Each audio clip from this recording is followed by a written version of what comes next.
Target ঠিক করে ফেলেছে ইরান। আসন্ন যুদ্ধে ইসরায়েলের হাইফা তেল আবিবকে পুরোপুরি ধ্বংস করে দেয়া হবে। একই সাথে মধ্যপ্রাচ্যে নতুন যুদ্ধের ইঙ্গিত দিল ইরান। সরাসরি হুমকি এলো পারস্য উপসাগরীয় দেশ তেহরানের জ্যেষ্ঠ ধর্মীয় নেতার কাছ থেকে। আর কোনো রাগ ঢাক ছাড়াই সর্বাত্মক যুদ্ধের প্রস্তুতি নিচ্ছে আয়াতুল্লাহ আলী খামেনির দেশ।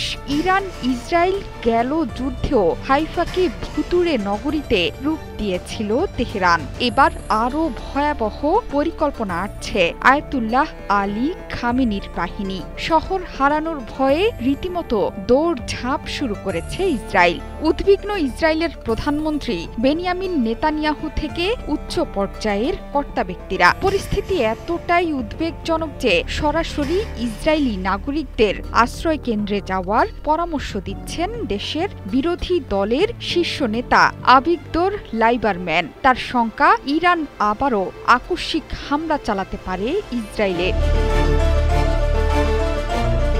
ইসরায়েল থেকে এমন শঙ্কার কথা বলা হলেও তেল আবিবের মার্কিন বন্ধুরা ভাবছে উল্টো। তাদের শঙ্কা, দ্রুতই ইরানে আঘাত হানতে চলেছে ইসরায়েল। তেল আবিব বলছে, ইরান আকাশ প্রতিরক্ষা ব্যবস্থা এবং মিসাইল সক্ষমতা দ্রুত বৃদ্ধি করছে। এই সক্ষমতা বৃদ্ধির মধ্যেই ইরান থেকে আসছে একের পর এক সতর্কবার্তা। দেশের জ্যেষ্ঠ ধর্মীয় নেতা আহমদ খাতামি হুঙ্কার ছেড়ে বলেছেন, ইউরেনিয়াম সমৃদ্ধকরণ বন্ধের দাবি অগ্রহণযোগ্য। ইসলামিক প্রজাতন্ত্র, মার্কিন যুক্তরাষ্ট্র এবং ইউরোপীয় চাপের কাছে নতি স্বীকার করবে না। পশ্চিমাদের বোকা আখ্যা দিয়ে খাতামি বলেই দিয়েছেন, তেল আবিব এবং হাইফাকে উপড়ে ফেলবে তেহরান।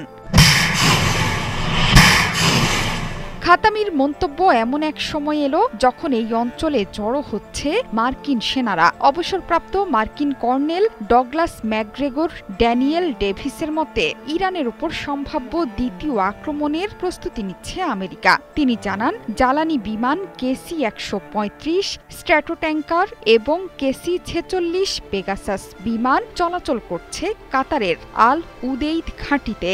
ফ্লাইট ট্র্যাকার বলছে, সেপ্টেম্বরের শেষের দিকে এবং অক্টোবরের শুরুতে মার্কিন যুক্তরাষ্ট্র থেকে কমপক্ষে 12 থেকে 30টি জ্বালানি ট্যাঙ্কার মোতায়েন করা হয়েছে, যা সম্ভাব্য দূরপাল্লার মিশনের জন্যই প্রস্তুত করে থাকে মার্কিন যুক্তরাষ্ট্র।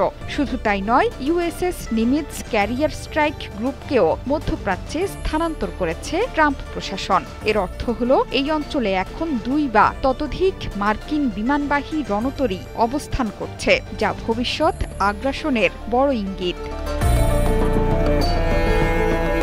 চলমান পরিস্থিতি পর্যবেক্ষণ করে হুঙ্কার ছেড়েছেন ইরানের IRGCর commander in chief major general Mohammad Pakpour. তিনি উপসাগরীয় দ্বীপপুঞ্জে IRGC নৌবাহিনীর যুদ্ধ অপারেশনাল ইউনিট পরিদর্শনের পর বলেছেন, IRGC নৌবাহিনী পারস্য উপসাগর বা এর দ্বীপপুঞ্জে শত্রুর যে কোনো হুমকির চূড়ান্ত জবাব দিতে প্রস্তুত। শুধু তাই নয়, পারস্য উপসাগরে অবস্থানরত অপারেশনাল ইউনিটগুলো উচ্চ যুদ্ধের প্রস্তুতি নিচ্ছে বলেও হুঙ্কার ছাড়েন এই কর্মকর্তা।